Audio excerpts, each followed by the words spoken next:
जय देवभूमि उत्तराखंड।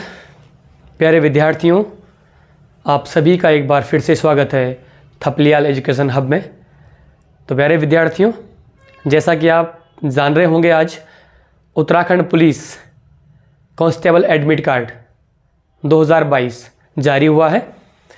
तो सभी अभ्यर्थियों को थपलियाल एजुकेशन हब परिवार की ओर से अग्रिम बधाई और शुभकामनाएं। प्यारे विद्यार्थियों, अपनी लगत और अपनी जो लगन है आपकी और मेहनत है, अपनी लगन और मेहनत से पेपर को अपने स्तर से 100% करने की कोशिश करें।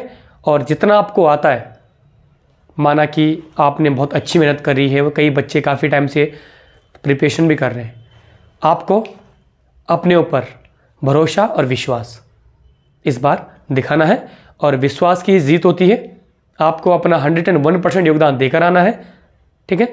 मतलब आपको अच्छा करके आना है, कुल मिला के आपको बहुत यूनिक करके आना है। और 100 नंबर का पेपर है, और 100 नंबर पेपर में आप जानते हैं कि उत्तराखंड आपका 40 नंबर का, हिंदी है 20 नंबर की।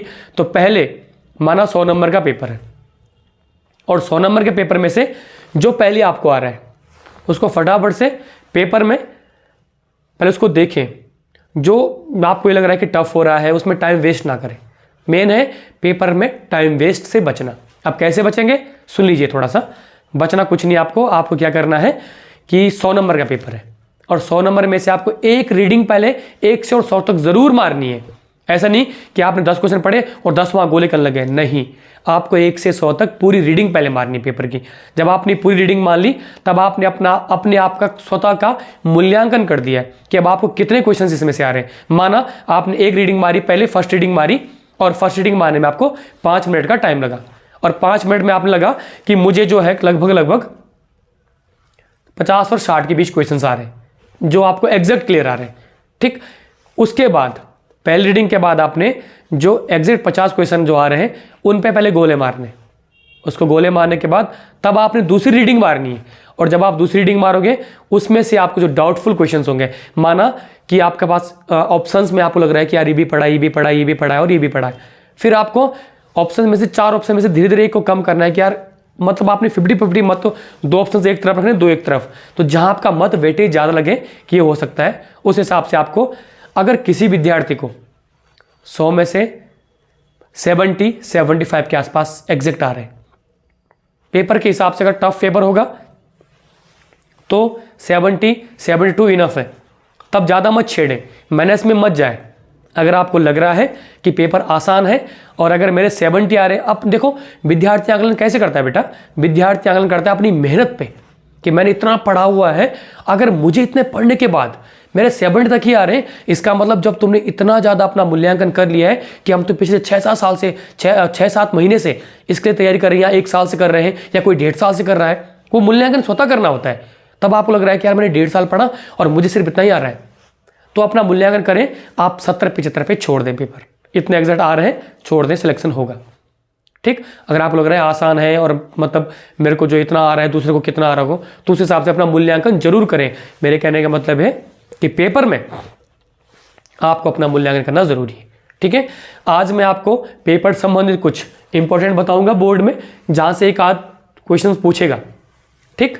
मैंने बोर्ड में लिखा होगा उत्तराखंड में स्वतंत्रता संग्राम। प्यारे विद्यार्थियों, संग्राम, स्वतंत्रता संग्राम मतलब उत्तराखंड का जो आपके नेशनल मूवमेंट्स थे, इनमें आंदोलन आपका पार्टिसिपेट कैसा रहा, थोड़ा मैं आज इनके बारे में आपको बताऊंगा।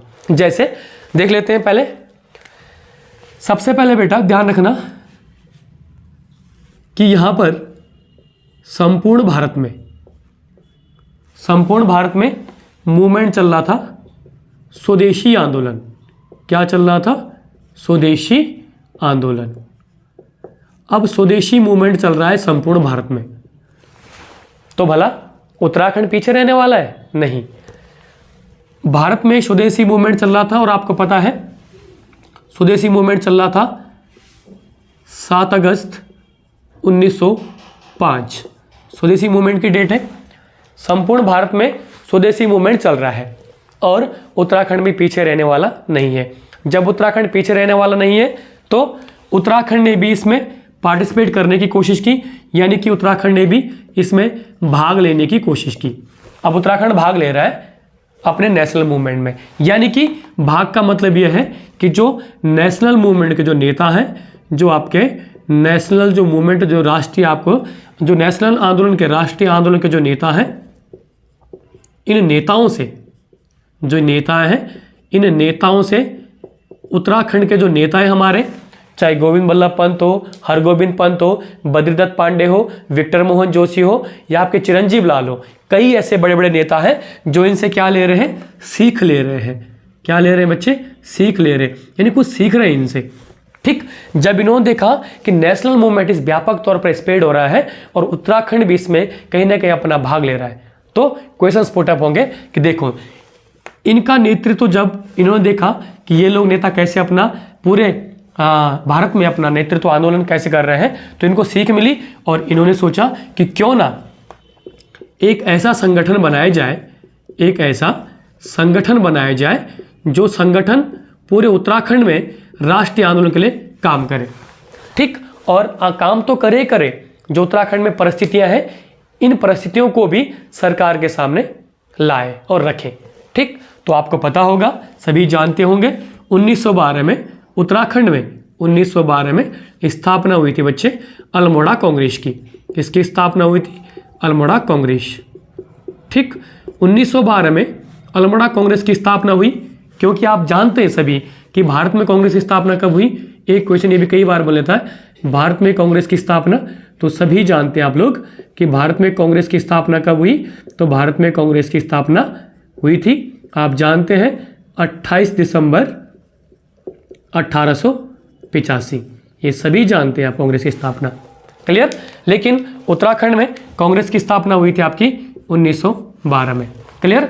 तो यहाँ से ये जो भारत में कांग्रेस थी, इससे उस समय प्रेरणा ले रहे थे यहाँ के नेता। ठीक, और प्रेरणा के बावजूद जब आपका नेशनल जो मूवमेंट में जो आपका आंदोलन चला था, स्वदेशी मूवमेंट, ठीक, इससे और ज़्यादा प्रभावित हुए और प्रभावित होने के परिणाम स्वरूप उत्तराखंड के नेताओं ने भी उत्तराखंड के अल्मोड़ा में अल्मोड़ा कांग्रेस की स्थापना कर डाली। क्लियर? जब अल्मोड़ा कांग्रेस की स्थापना कर डाली, परिणाम स्वरूप यहाँ पर इन्होंने तत्पश्चात एक और संगठन बनाया और उस संगठन को नाम दिया होम रूल लीग। क्या नाम दिया? Home rule league. ये होम रूल लीग बाद में नाम पड़ा इसका, ठीक है, क्योंकि भारत में आपको पता है होम रूल लीग की स्थापना हुई थी 1916 में, और होम रूल लीग की स्थापना भारत में हुई थी, जानते हैं आप लोग, भारत में स्थापना हुई थी होम रूल लीग की।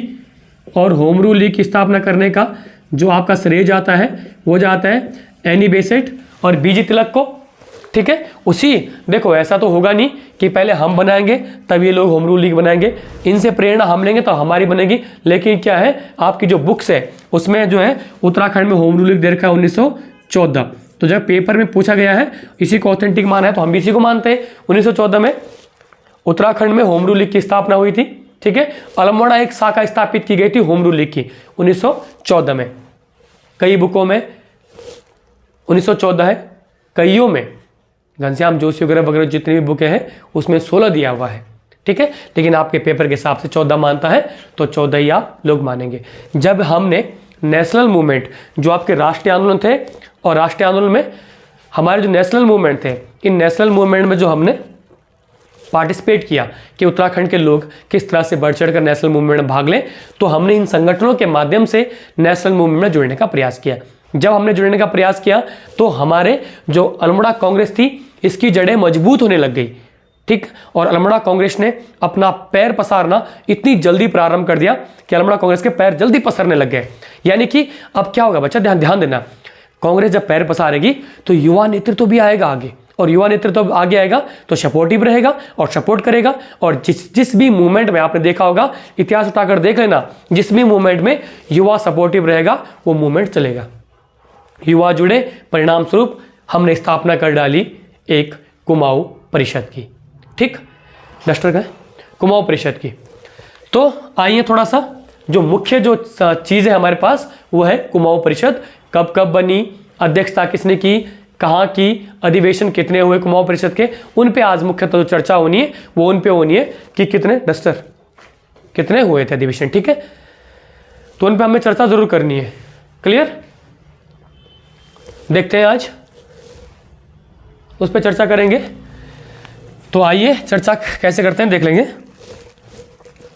हम बनाएंगे कुमाऊं परिषद। क्या बनाएंगे? कुमाऊं परिषद। कुमाऊं परिषद बनाएंगे हम। क्लियर? अब कुमाऊं परिषद का गठन कब हुआ? तो 1916 में कुमाऊं परिषद का गठन हुआ। देखो परिषद क्यों बनाई गई, उद्देश्य क्या था कुमाऊं परिषद का, यह जानना बहुत जरूरी है कि कुमाऊं परिषद का उद्देश्य क्या था। यह जानना बहुत जरूरी है हमारा कि कुमाऊं परिषद का उद्देश्य क्या है। एक सेकंड में डस्टर देख लो मुझे। कुमाऊं परिषद का उद्देश्य क्या था, यह जानना बहुत जरूरी है हमारा कि कुमाऊं परिषद का उद्देश्य क्या था। तो आइए उन उद्देश्यों को मैं आपको समझा देता हूं कि कुमाऊं परिषद का उद्देश्य क्या था, वो देख लें। ठीक, हमने बना डाली कुमाऊं परिषद।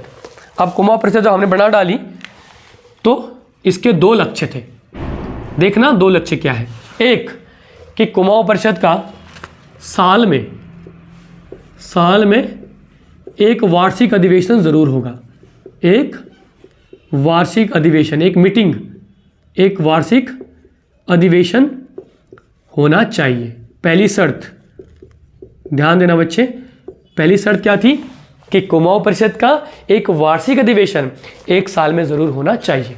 पहली शर्त। शर्त नंबर दूसरी, अधिवेशन तो होगा लेकिन एक जगह होगा और उत्तराखंड के लोग एक जगह इकट्ठा नहीं हो पाएंगे, क्योंकि तात्कालिक समय में हमारे पास इकोनॉमी का संसाधन उतना ज़्यादा नहीं था कि हम एक स्थान से दूसरे स्थान जा पाए। क्लियर? तो अधिवेशन टफ पड़ रहा था हमें। अब सपोज दैट माना कि हल्द्वानी में अधिवेशन हो रहा है, तो क्या उत्तरकाशी का व्यक्ति हल्द्वानी में भाग लेने पहुंच जाएगा? जब हमारे पास इकोनॉमी नहीं है, हमारे पास संसाधन नहीं है, हमारे पास रोजगार के साधन नहीं है। ठीक, तो दूसरी शर्त रखी गई बेटा इसमें। सेकंड शर्त क्या थी वो देख लो। सेकंड शर्त थी कि ये जो अधिवेशन है, इस अधिवेशन के, सेकंड शर्त थी कि इस अधिवेशन के इस अधिवेशन के जगह जगह, यानी कि जगह जगह स्थानों पर क्या लगाई? स्थानीय परिषद नियुक्त करनी पड़ेगी। स्थानीय परिषद जब रहेगी तो स्थानीय परिषद जगह जगह पर क्या करवाएगी? अधिवेशन करवाएगी। ठीक, अब दो शर्तें क्लियर हो गई। पहली शर्त कि एक अधिवेशन एक साल में होगा, दूसरी कि अधिवेशन होगा लेकिन जगह जगह होगा, जो लोग अपनी शर्त क्या कर सके, जल्दी से शर्त रख सके। क्लियर? आइए, दो शर्तें आप समझ गए होंगे। अब कुमाऊं परिषद के कितने अधिवेशन, कितनी मीटिंगें हुई, थोड़ा क्वेश्चंस वहीं से पुटअप होता है। अध्यक्ष कौन था और कहां और कब हुई। क्लियर? तो आइए, कुमाऊं परिषद का जो पहला अधिवेशन होता है, यहीं से क्वेश्चन पुटअप होते हैं, ध्यान देना। कुमाऊं परिषद का पहला अधिवेशन, परिषद का पहला अधिवेशन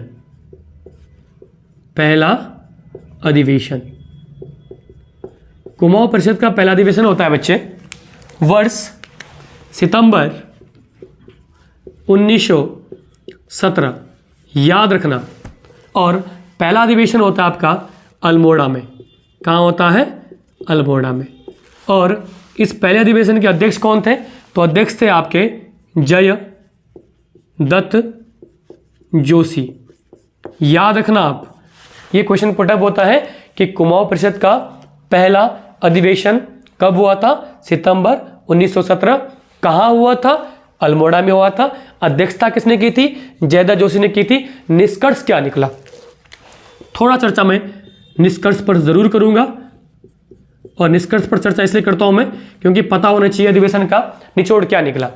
इस निष्कर्ष में क्या हुआ बेटा? पहले अधिवेशन में क्या हुआ कि नरम दल और गरम दल, जो बुजुर्ग थे और युवा थे, इन दोनों के बीच में क्या हुआ? तानातानी हुई। यानी कि इन दोनों के बीच में इन्होंने आपस में, नरम दल ने अपनी बात रखी और गरम युवाओं ने, गरम दल ने अपनी बात रखी। दोनों के बीच में सामंजस्य नहीं बैठ पाया। जब सामंजस्य नहीं बैठ पाया दोनों के बीच में, तो क्या किया इन्होंने? जो आपके गरम दल के थे, एक व्यक्ति है लक्ष्मीदत्त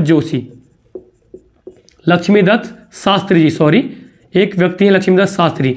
इन लोगों ने लक्ष्मीदत्त शास्त्री जी को जिम्मा सौंप दिया कि आपको क्या करना है? अधिवेशन को, इस अधिवेशन का प्रचार प्रसार करना है पूरे उत्तराखंड में।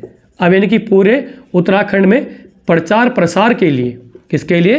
प्रचार प्रसार के लिए किसे नियुक्त कर दिया? लक्ष्मीनाथ जोशी को, कि आपको प्रत्येक युवा वर्ग को बताना है कि इस अधिवेशन का उद्देश्य क्या है। ठीक है, हमें किस तरह से अंग्रेजों से जो हमारे साथ जाति हो रही है पूरे भारत के साथ हो रही है, और हम राष्ट्रीय आंदोलन में कैसे जुड़े और कैसे अपनी बातों को रखें, तो आपको बताना होगा प्रत्येक वर्ग के लोगों को।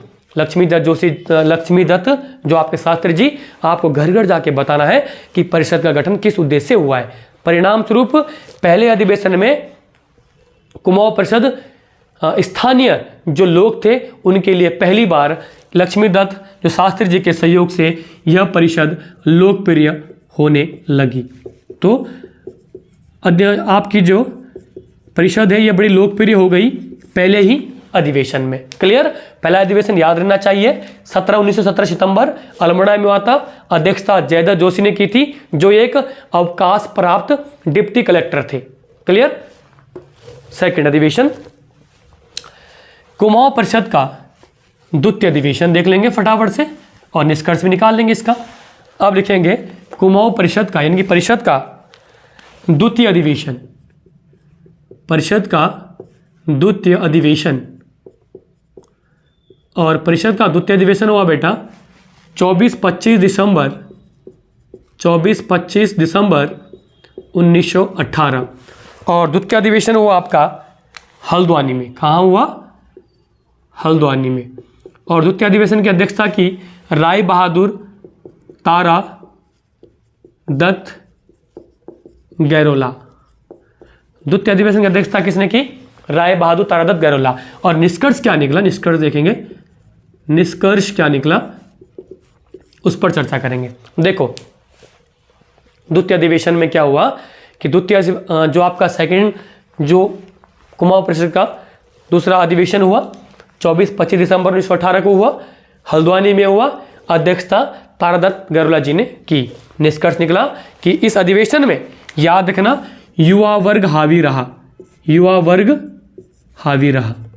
अब युवा वर्ग पूर्णतः कंट्रोल में नहीं है, अब मजबूती से युवा पेश आ रहा है। ठीक, युवा वर्ग जब हावी रहा तो युवा ने क्या किया? सरकार को चेतावनी दे दी कि अगर 2 वर्ष के भीतर याद रखना कुली बेगार जैसी कुप्रथा, कुली बेगार जैसी कुप्रथा और वन नीति, फॉरेस्ट पॉलिसी जो आपकी है, अगर इनको 2 वर्ष के भीतर समाप्त नहीं किया तो तब मत बोलना हम लोग सत्याग्रह पर उतर जाएंगे। सरकार को एक तरफ से खुला चैलेंज मिला, सरकार को खुला चैलेंज दे दिया, और खुला चैलेंज जो मिला वो मिला कुमाऊं परिषद के द्वितीय अधिवेशन में। क्लियर? तो नेक्स्ट करेंगे बात कुमाऊं परिषद का तीसरा अधिवेशन। याद होना चाहिए आपको एक एक चीजें। क्लियर? कुमाऊं परिषद का तीसरा अधिवेशन, आइए बात करते हैं कुमाऊं परिषद का तीसरा अधिवेशन। कुमाऊं परिषद का जो आपका तीसरा अधिवेशन हुआ वो हुआ आपका 22 मार्च 1919, 22 मार्च 1919। और तीसरा अधिवेशन हुआ आपका कोटद्वार में। कहाँ हुआ बच्चे? कोटद्वार में, कोटद्वार पौड़ी, कोटद्वार में। ठीक, और तीसरे अधिवेशन की अध्यक्षता की बद्री दत्त जोशी। ठीक, और निष्कर्ष देख लो, निष्कर्ष देख लो। तो कुमाऊं परिषद का जो तीसरा अधिवेशन हुआ वो हुआ कोटद्वार में 22 मार्च 1919 को हुआ, और अध्यक्षता बद्री दत्त जोशी ने की। निष्कर्ष ये हुआ कि कुमाऊं परिषद के तीसरे अधिवेशन में पहली बार 500 से अधिक बड़े बड़े नेताओं ने, 500 से अधिक नेताओं ने भाग लिया, और जो नेता आ नहीं पाए उन्होंने पत्र के माध्यम से बता दिया कारण कि हम क्यों नहीं आ पाए। तो ये पहला अधिवेशन है जिस अधिवेशन में सर्वाधिक संख्या में बड़े बड़े नेता उत्तराखंड के जुड़े। तो क्वेश्चन बनेगा कि इस परिषद में सर्वाधिक भीड़ हुई और बड़े बड़े नेता शामिल हुए, तो तीसरा अधिवेशन में हुआ 22 मार्च 1919 को कोटद्वार में, और अध्यक्षता बद्री दत्त जोशी ने की। क्लियर? चौथा अधिवेशन फटाफट से देखेंगे कुमाऊं परिषद का चौथा अधिवेशन। नेक्स्ट बात करेंगे बच्चे कुमाऊं परिषद का चौथा अधिवेशन कुमाऊं परिषद का जो आपका चौथा अधिवेशन हुआ वो हुआ आपका दिसंबर 1920। और चौथा अधिवेशन कहाँ हुआ आपका? काशीपुर में। कहाँ हुआ? काशीपुर। और चौथे अधिवेशन की अध्यक्षता आपके किसने की? हरगोविंद पंत ने। हरगोविंद पंत। क्लियर? तो कुमाऊं परिषद का चौथा अधिवेशन हुआ दिसंबर 1920 में, काशीपुर में हुआ, अध्यक्षता हरगोविंद पंत ने की। और निष्कर्ष ये निकला, इसका एकमात्र निष्कर्ष ये निकला कि आपको पता है कि 1920 में संपूर्ण भारत में, ध्यान रखना प्यारे विद्यार्थियों, 1920 में गांधी जी द्वारा संपूर्ण भारत में चलाया जा रहा था असहयोग आंदोलन। कौन सा आंदोलन? असहयोग आंदोलन। ये पहला मौका था असहयोग आंदोलन 1920 का, जब कोई स्थानीय आंदोलन, कोई स्थानीय, जो हमारा जो कुमाऊं परिषद थी, स्थानीय कुमाऊं परिषद जुड़ रही थी सीधा राष्ट्रीय आंदोलन से। याद रखना, राष्ट्रीय आंदोलन से। तो यानी कि पहली बार हमारी कुमाऊं परिषद किस आंदोलन में जुड़ी? नेशनल मूवमेंट में जुड़ी। तो कौन से अधिवेशन में? चौथे अधिवेशन में कुमाऊं परिषद जुड़ी सीधा असहयोग आंदोलन में। क्वेश्चन बनेगा तो कौन सा अधिवेशन था वो? चौथा अधिवेशन। और लास्ट आज जो बात करेंगे कुमाऊं परिषद का पांचवा अधिवेशन कब और कहाँ हुआ, उसको भी थोड़ा सा फटाफट तरीके से देख लो। बात करते हैं परिषद का पांचवा और अंतिम अधिवेशन। पांचवा अधिवेशन। क्लियर? पांचवा अधिवेशन हुआ था आपका 1923 में वर्ष, और अधिवेशन हुआ था टनकपुर में। ठीक?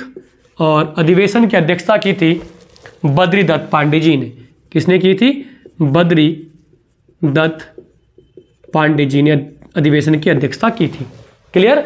अधिवेशन की अध्यक्षता की थी। और इस पांचवें अधिवेशन का जो निष्कर्ष निकला प्यारे विद्यार्थियों, वो निष्कर्ष ये निकला कि उपरोक्त जो 4 अधिवेशन थे ऊपर के, इन 4 अधिवेशनों पर एक चर्चा करनी है। और वो चर्चा इन्होंने की। कब की? जिसको आप कुमाऊं परिषद छठा अधिवेशन कहते हैं, वो हुआ था आपका 1926 में हुआ था। और हुआ था गनियातोली में। गनियातोली, और गनियातोली पड़ता है आपका रानीखेत में। गनियातोली कहाँ पड़ता है आपका?